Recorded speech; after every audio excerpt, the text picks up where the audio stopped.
क्या वजू कर लेने के बाद अपनी अगली पिछली शर्मगाह को हाथ लगा देने से वजू टूट जाता है? इसका शरई हुक्म क्या है?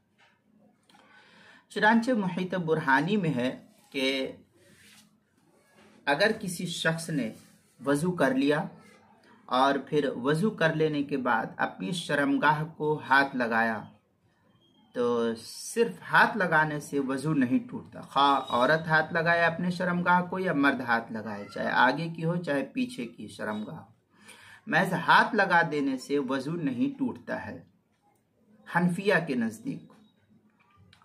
चुनांचे मुहीत बुरहानिया की इबारत है वमस्सु ज़कर ला यनक़ुज़ुल वुज़ू बिहालिन।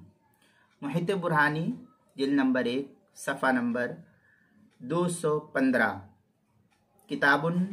किताबुल मसाइल जिल्द नंबर 1 सफ़ा नंबर 169 पर इसको नकल किया है।